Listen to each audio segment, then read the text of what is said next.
Bienvenue à cette analyse des concepts fondamentaux de la gestion de projet, inspirée directement du guide PMB au Caire. Aujourd'hui, on va défraîchir tout le jargon compliqué pour aller droit au but. Comment est-ce qu'on fait pour transformer une grande stratégie en résultats bien concrets? On s'est tous déjà posé la question, comment les entreprises qui cartonnent réussissent-elles encore et encore à transformer des idées ambitieuses en produits réels? Ce n'est pas de la magie, non, c'est un système bien huilé. Bon alors, allons-y. Au cœur de tout ça, il y a un concept clé, le système de création de valeur. C'est vraiment le moteur qui connecte la vision, la grande stratégie d'une compagnie, au travail que les gens font au quotidien. Imaginez que la stratégie, c'est la destination d'un long voyage. Eh bien, ce système, c'est à la fois la carte routière et la voiture qui nous y mène. C'est ce qui assure que chaque geste posé, chaque dollar dépensé nous rapproche directement du but sans prendre de détours inutiles. Si on regarde la définition officielle, on nous dit que c'est un ensemble d'activités pour faire progresser l'organisation. Plus simplement, disons que c'est l'ensemble de tous les portefeuilles, les programmes, les projets et même les opérations qui travaillent tous ensemble pour que l'entreprise atteigne ses objectifs. OK, maintenant, décortiquons un peu les engrenages de cette machine. On va y aller du plus large au plus spécifique pour bien voir comment chaque morceau s'emboîte parfaitement pour faire tourner la stratégie. Tout en haut, vraiment au sommet de la pyramide, on trouve le portefeuille. Pour que ce soit plus clair, prenons un exemple. Disons un constructeur automobile qui a un but: dominer le marché des véhicules électriques d'ici 2030. Son portefeuille, lui, va gérer toutes les initiatives pour y arriver. La conception des nouveaux modèles, la construction des usines de batteries, les campagnes de pub. Le but, c'est de s'assurer que les investissements sont mis aux bons endroits pour atteindre ce grand objectif stratégique. Un échelon plus bas, on retrouve le programme. En gardant notre constructeur automobile, on pourra avoir le programme lancement de la gamme VUS Electron. C'est pas juste un seul projet, non. C'est un groupe de projets reliés entre eux qu'on gère de façon coordonnée. Le projet de design, le projet de logiciel, le projet de la chaîne de montage. Le truc, c'est qu'en les gérant tous ensemble, on crée beaucoup plus de valeur que si on les gérait séparément. Et finalement, on arrive à la base, la pièce maîtresse, le projet. C'est là que le travail concret se fait. Par exemple, le projet « Développement de la batterie longue autonomie ». Ce projet-là, il a un début, une fin, un budget bien défini et un résultat attendu très clair. C'est temporaire, c'est unique et c'est là que la valeur se crée pour de vrai.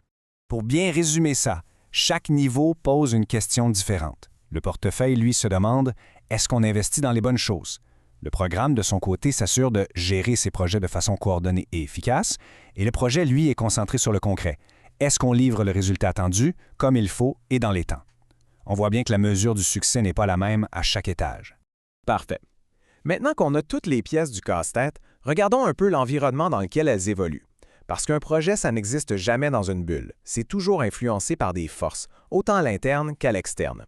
En gros, il y a deux grandes familles d'influence. D'un côté, il y a les facteurs environnementaux de l'entreprise, les EF. Ça, ce sont des choses que l'équipe subit. Ce sont les règles du jeu qui sont imposées.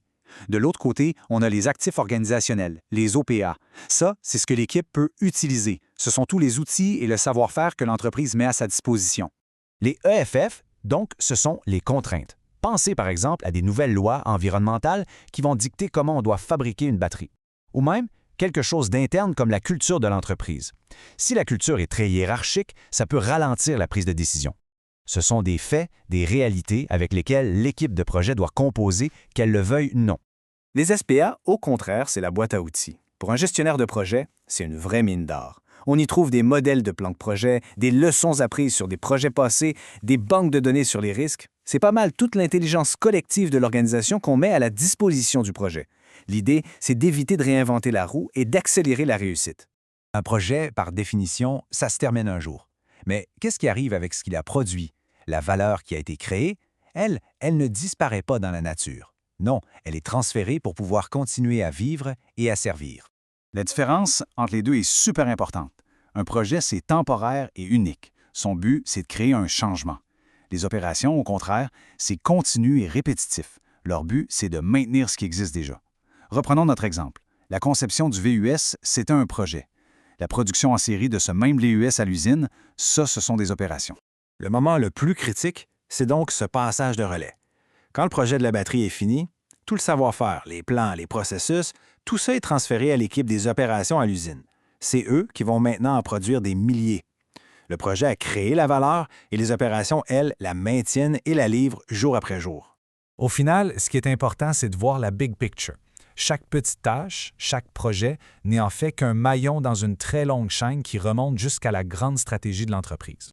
C'est bien dit dans le guide BMB au cœur. L'objectif ultime, c'est pas juste de finir à temps ou de respecter un budget. Non, le vrai but, c'est de livrer de la valeur. Une valeur qui est alignée avec la stratégie de l'entreprise. C'est ça le vrai indicateur de succès. Et voilà le parcours au complet. Ça part d'une stratégie claire. Ensuite, les portefeuilles choisissent les bonnes initiatives. Les programmes et les projets font le travail pour les réaliser. Et finalement, les opérations s'assurent que la valeur créée dure dans le temps. C'est un cycle complet, un système puissant et intégré. Alors pour terminer, une petite question à se poser. Le travail qu'on fait chaque jour, est-ce que c'est un projet ou une opération? Est-ce qu'on est en train de créer un changement unique et temporaire ou est-ce qu'on maintient un système qui existe déjà? Juste comprendre cette nuance, c'est la toute première étape pour vraiment saisir notre place dans la grande stratégie.